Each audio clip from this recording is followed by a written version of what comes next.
Praise the lord. దేవుని నామానికి స్తోత్రము. మరొకసారి మనందరం కూడా దేవుని పాద సన్నిధికి రావటానికి దేవుడిచ్చిన చక్కని అవకాశాన్ని బట్టి నేను దేవునికి వందనాలు చెల్లిస్తూ ఉన్నాను.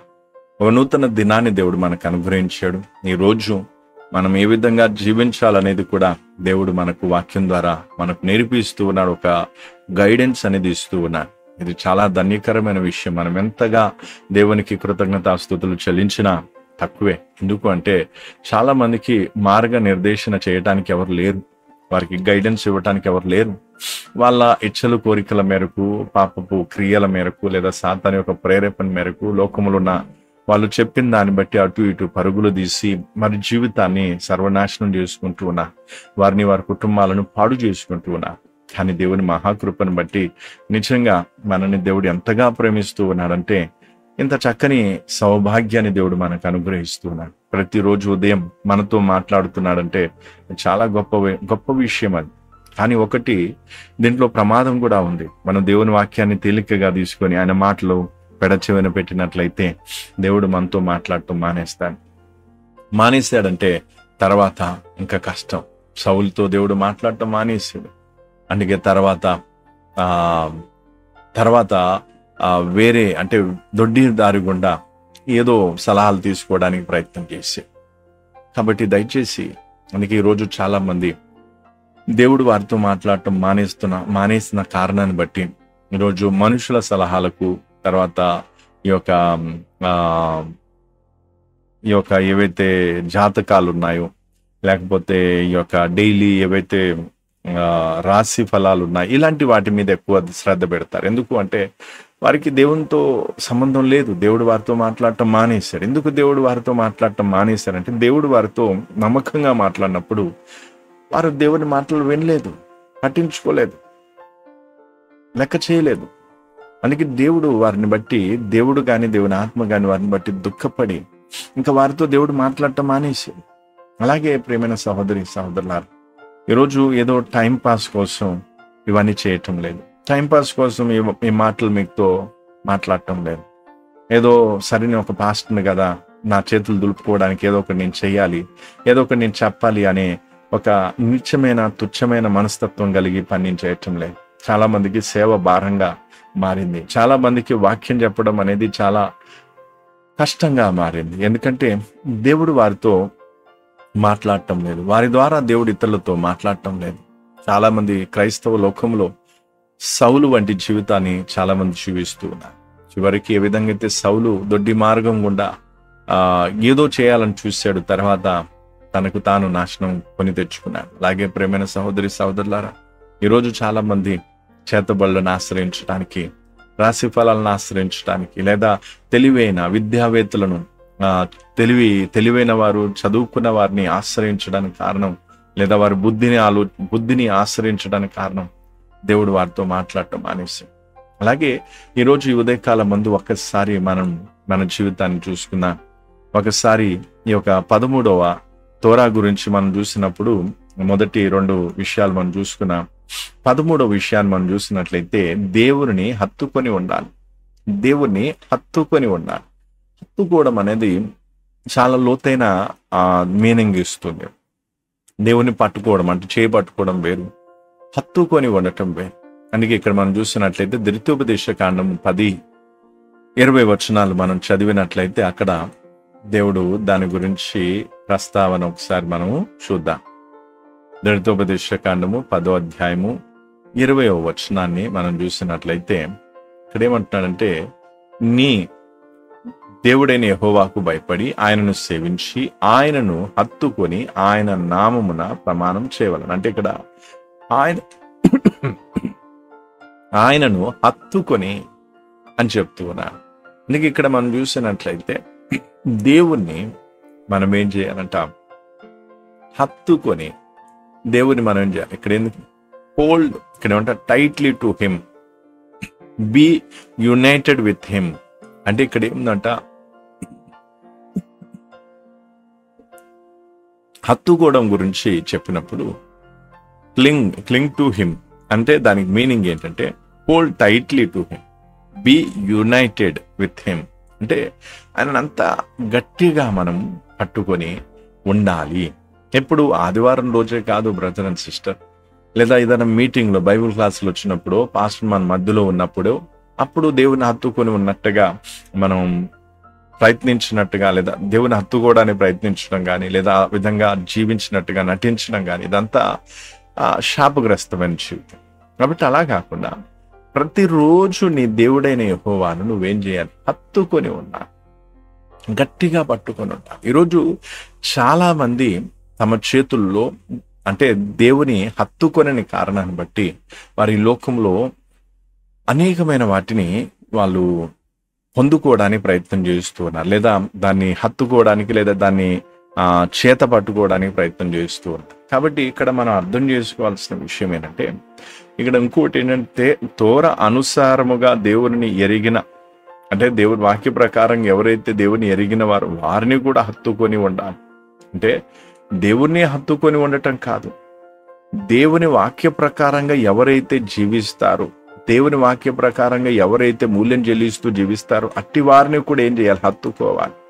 దీనికి మంచి ఉదాహరణ ఏంటంటే ఎలీషా, ఏలియా.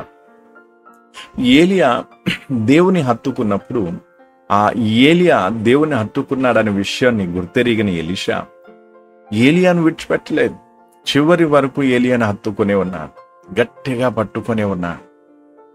ఎందుకంటే ఆయనకున్న మనస్తత్వం ఏంటంటే, ఈయన దేవుణ్ణి హత్తుకున్నాడు కాబట్టి నేను కూడా ఇతన్ని హత్తుకొని, లేదా ఏలియాని హత్తుకొని నేను కూడా దేవుణ్ణి హత్తుకుంటాను, నేను కూడా దేవుణ్ణి గట్టిగా పట్టుకుంటాను అని ఒక మంచి మనస్తత్వం ఎలీషాకు. అందుకే చరిత్రలో ఎంతో గొప్ప స్థానంలో ఎలీషా ఉన్నాడు. దేవుని వాక్యం వాక్యం గురించి మనం చూస్తే ఆయన జీవితం ద్వారా, లేదా ఆయన ద్వారా దేవుడు ఎన్నో గొప్ప కార్యాలు దేవుడు చేశాడు, ఎంతో గొప్ప ఉజ్జీవాన్ని దేవుడు తీసుకొచ్చాడు. కాబట్టి ప్రియమైన దేవుని బిడ్డ, ఈరోజు నువ్వెవరివైనా సరే దేవుని హత్తుకునే పనిలో నువ్వు ఉన్నావా, లేకపోతే శారీరపరమైన ఆలోచనలు కలిగి ఎవరినో గట్టిగా పట్టుకోవాలి, లేదా ఎవరినో ఏం చేయాలి? దగ్గరికి చేర్చుకోవాలి, లేదా ఎవరినో ఏదో ఒక దాన్ని లోకరీతిగా నువ్వు నీ యొక్క ఉద్యోగాన్ని నువ్వు హత్తుకుంటున్నావేమో, నీ పని నువ్వు హత్తుకుంటున్నావేమో, లేదా నీ ఆస్తిని నువ్వు హత్తుకుంటున్నావేమో, లేకపోతే అది భార్యో భర్తో, లేకపోతే ప్రియుడో ప్రియురాలో, ఇంకా ఎవరో వీళ్ళను నువ్వు హత్తుకొని దేవుని హత్తుకోవడం మానేస్తున్నావు, దేవుని విడిచిపెడుతున్నావేమో. అందుకే ఒకసారి ఈరోజు దేవుని హత్తుకొనగోరిన వాళ్ళు ఏం చేస్తారు? ఎప్పుడైనా దేవుని వాక్య ప్రకారంగా జీవించే వారిని మొదట హత్తుకొని వారి ద్వారా వాళ్ళు దేవునికి దగ్గరయ్యి దేవుని వాళ్ళు హత్తుకునే రోజు వస్తుంది. కాబట్టి ఈ యొక్క సిద్ధాంతాన్ని మనం మంచిగా అర్థం చేసుకోవాలి. అందుకే మీలో ప్రతి ఒక్కరు కూడా గుర్తుంచుకోవాల్సిన విషయం ఏంటంటే, యవ్వన ప్రాయంలో నువ్వు ఉండొచ్చు, వయసు మీరిన జీవితం నీది కావచ్చు, ఇప్పటికే కొన్ని సంవత్సరాలు నీ జీవితాన్ని, అంటే 30, 40, 50, 60, 70 అలా ఎన్నో సంవత్సరాలు నువ్వు జీవితాన్ని గడిపేసి నీ జీవితాన్ని చూస్తుంటావు. కానీ కనీసం నీ శేష జీవితంలోనైనా, చివరి దినాల్లోనైనా నీ దేవుడిని నువ్వు హత్తుకోవడం నేర్చుకో, ఆయనని గట్టిగా పట్టుకోవడం నేర్చుకో. ఎందుకంటే ఆయన నువ్వు ఏమాత్రం విడిచిపెట్టినా అది నిన్ను స్వనాశనానికి, లేదా గర్వానికి, లేదా నిత్య నరకానికి నేను తీసుకెళ్ళిపోవచ్చు.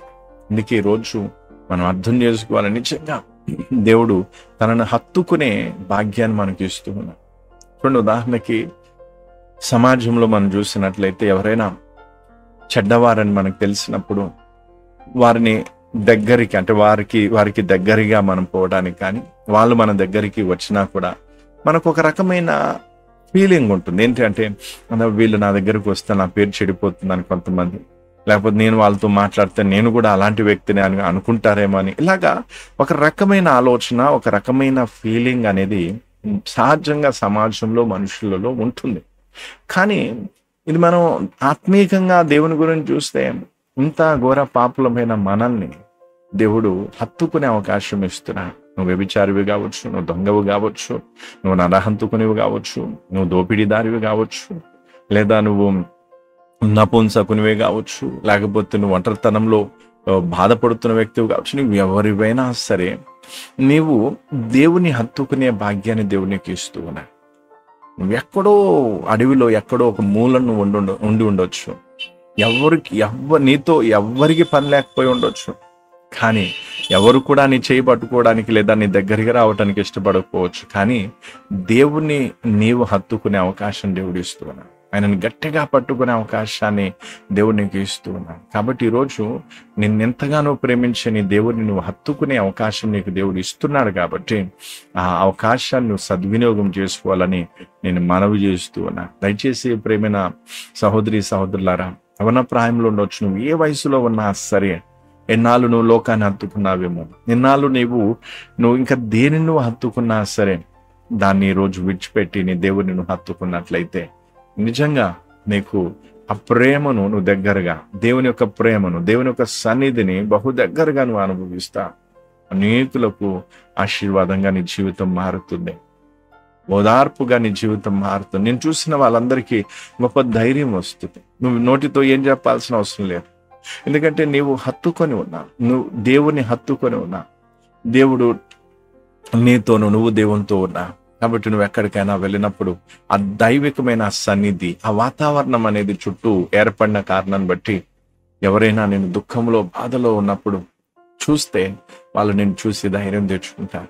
వాళ్ళకు నీలో ఒక గొప్ప వెలుగు కనిపిస్తుంది, ఎందుకంటే వెలుగే ఉన్న దేవుడు నీతో ఉన్నాడు. కాబట్టి దయచేసి సహోదరి సహోదరులారు, ఈరోజు నూతన రోజు దేవుడు మనకు అనుగ్రహించాడు. ఈ నూతన సంవత్సరం, నూతన వారం, ఇలాగ ఎన్నో రోజులు, ఎన్నో సమయాన్ని దేవుడు మనకి ఇస్తూ ఉన్నాడు. కాబట్టి రోజు ఈ అంత్య దినాల్లో మనం చేయాల్సిందే ఆయనను హత్తుకోవటంలో నమ్మకం ఉండాలి. ప్రభు, నేను నిన్ను హత్తుకుంటాను, నీ వాక్య ప్రకారంగా నడిచే వారిని కూడా నేను హత్తుకుంటాను, నేను విడిచిపెట్టను తండ్రి. ఈ రోజులో చాలా మంది వదిలేసుకోవడానికి ఇష్టపడతారు, ఎందుకంటే ఏదో ఒక వంక చెప్పి వాళ్ళు చెడ్డవాళ్ళు, వీళ్ళు చెడ్డవాళ్ళు, వీళ్ళిట్లా ఏదో చెప్పి విడిచిపెడదామని చూస్తారు. కాబట్టి వదిలేసుకుందాం అనుకున్న వాళ్ళకు ఎన్నో సాకులు దొరుకుతాయి, వదిలేసుకుందాం అనుకున్న వారికి ఎన్నో వంకలు దొరుకుతాయి. పెద్ద విషయం కాదు, కానీ హత్తుకుందాము లేదా ఉందాము అనుకున్న వారికి ఎలాంటి కంప్లైంట్స్ ఉండవు. ఎందుకంటే నేను ఉండాలనుకుంటున్నా, ఏదేమైనా సరే అన్ని నేను భరిస్తాను, సహిస్తాను, నేను ఉంటాను. అలాగే ప్రేమైన సహోదరి సహోదరుడు, ఈరోజు దేవుడిని నువ్వు ప్రేమించినట్లయితే, దేవుని ప్రేమను నువ్వు అర్థం చేసుకున్నట్లయితే, ఆయనను హత్తుకొని, ఆయనను గట్టిగా పట్టుకొని, ఆయనను హత్తుకొని ఆయన మార్గంలో నువ్వు నడవాలనుకుంటే ఈరోజు నీకు ఎలాంటి కంప్లైంట్స్ దేవుని మీద ఉండవు. అలాగే దేవుని వాక్య ప్రకారం నడుస్తున్న వారి మీద కూడా నీకు ఎలాంటి కంప్లైంట్స్, ఎలాంటి ఫిర్యాదులు నీకు ఉండవు. ఒకటే అంటావు, ప్రభు, ఏలియాను ఎలీషా విడిచిపెట్టినట్టుగా నేను కూడా నిన్ను కానీ నీ సేవకులను కానీ నేను విడిచిపెట్టను, నీ వాక్య ప్రకారంగా జీవిస్తూ మూల్యం చెల్లిస్తున్న వారిని నేను విడిచిపెట్టను అంటూ చివరి వరకు నమ్మకంగా ఉంటా. ఈరోజు గతంలో ఎందుకు ఈ మధ్య నాకు గుర్తుకు వచ్చినప్పుడు చాలా మంది ఏమన్నారంటే, ఇదిగో ఒకవేళ నీ దగ్గరికి రాలేని పక్షాన యూట్యూబ్లో నీ వాక్యాన్ని విని ఏం చేస్తానంటే, చాలా మంది సిస్టర్స్ బ్రదర్స్, మీ దగ్గరికి నేను రాలేని పక్షాన నేను యూట్యూబ్లోనైనా నీ వాక్యాన్ని విని ఆ వాక్యానుసారంగా జీవిస్తానేమో, కానీ నేను వేరే పాస్టర్ దగ్గరికి వెళ్ళను, వేరే సహవాసానికి వెళ్ళను, నేను ఫలానా ఎంతో మంది ఆ విధమైన మాటలు పలికారు. కానీ ఈరోజు చాలా మందికి ఈరోజు నిజంగా ఒకప్పుడు మాట్లాడిన మాటకు ఈరోజు చేస్తున్న పనికి దేవుని హత్తుకునే, దేవుని గట్టిగా పట్టుకునే మనసు ఈరోజు చాలా మందికి లేదు. ఏమంటే చాలా మంది ఇంకా చెడు ప్రచారాలు చేయటంలో, లేని వార్తలు పుట్టించడంలో నిమగ్నమై ఉన్నారు. అట్టి వారిని దేవుడు దీవించిన గాక. అందుకే ప్రభు మిమ్మల్ని ప్రేమిస్తున్నాడు కాబట్టి ఆయనను హత్తుకునే అవకాశాన్ని ఇస్తూ ఉన్నాడు. సరే, నేను హత్తుకునే మనుషులు లేకపోవచ్చు, నేను హత్తుకొని నేను ఓదార్చడానికి, నీ భుజం తట్టడానికి ఎవరు లేకపోవచ్చు, నో ప్రాబ్లం. వందల వేల లక్షల మంది ఉన్నా వాళ్ళు మన ఆత్మ ప్రాణాన్ని కాపాడలేదు. మన ఆత్మను ప్రాణాన్ని నిత్య నరకం నుంచి తప్పించే దేవుడు ఒక్కడుంటే చాలు. ఈ లోకంలో 60-70 సంవత్సరాలు ఏదో విధంగా బ్రతికేసిన తర్వాత మన ఆయన రాజ్యంలో ఆయనతో పాటు ఉంటే అదే గొప్ప భాగ్యం. అందుకే దయచేసి ఉదయకాలం ముందు ఆలోచించండి, దేవుని హత్తుకునే అవకాశం దేవుడు నీకు ఇస్తూ ఉన్నాడు. నిర్లక్ష్యం చేస్తున్నావేమో, దేవుని విడిచిపెడుతున్నావేమో, దేవుని అభిషక్తులను విడిచిపెడుతున్నావేమో, ఖబర్దార్. తర్వాత ఎంత ఏడ్చినా కూడా సమయం దొరకదు, అవకాశం దొరకదు. అందుకే గతంలో కూడా ఎంతో మందికి చెప్పాను, తర్వాత అవకాశం ఇవ్వమంటే దేవుడు ఇవ్వడు అన్నాను. కాబట్టి ఈరోజు చాలా మంది బాధపడినా పడకపోయినా వాళ్ళు చచ్చేలోపు ఏదో ఒక రోజు బాధపడతారు. ఎందుకు? వాళ్ళు చేసిన పొరపాటు ఏంటి అంటే మేము హత్తుకోవలసింది పోయి విడిచిపెట్టాను. ఇలాగే ఈరోజు చాలా మంది వంకలు చెప్పుకుంటూ, సాకులు చెప్పుకుంటూ వదిలిపెట్టడానికి, విడిచిపెట్టడానికి, వేరు కావటానికి ప్రయత్నం చేస్తూ ఉంటారు, కానీ హత్తుకునే మనస్తత్వం లేదు. ఎలీషా, ఏలియాలు దేవుని వాక్య ప్రకారమైన జీవితాన్ని చూశాడు, దేవుని అభిషేకాన్ని చూశాడు. అలాగని ఏలియా తప్పులు చేయలేదా? అందుకే ఇక్కడ వాక్యంలో మనం చూస్తే ఏలియా మన వంటి మానవుడు, మన వంటి మనుషుడు అని వాక్యంలో రాస్తుంది. చిన్నాచితగా కోప్పడి ఉంటాడు, లేదా చిన్నాచితగా ఏదో జరిగి ఉంటుంది, కానీ వాటిని అభ్యంతరంగా లేదా వాటిని ఆటంకంగా చేసుకొని ఏలియాను విడిచిపెట్టడం పెద్ద విషయం కాదు. కానీ ఈరోజు చాలా మంది ఏదో ఒక వంక నేను చేసింది కరెక్టే అని నిరూపించుకోవడానికి ఇతరులను తప్పుగా, ఇతరులను చెడ్డగా నిరూపించడానికి ప్రయత్నం చేస్తూ ఉంటారు. కాబట్టి ఇవన్నీ కూడా మీరు ఆలోచించండి. ఒకవేళ నిజంగా మీకు దేవుని మీద ప్రేమ ఉంటే దేవుని హత్తుకునే సమయం దేవునికి ఇస్తూ ఉన్నాడు. ప్రతి దినం, ప్రతి క్షణం దేవుని హత్తుకొని, దేవుని వాక్య ప్రకారంగా జీవించే వారిని కూడా హత్తుకొని ఆయన మార్గంలో మీరు నడిచినట్లయితే దేవుని గమ్యస్థానానికి, లేదా మీరు చేరుకోవాల్సిన గమ్యస్థానానికి చేరుకుంటారు. చివరిలో దేవునితో పాటు యుగాయుగాల దేవునితో పాటు ఉండే భాగ్యం మీకు దొరుకుతుంది.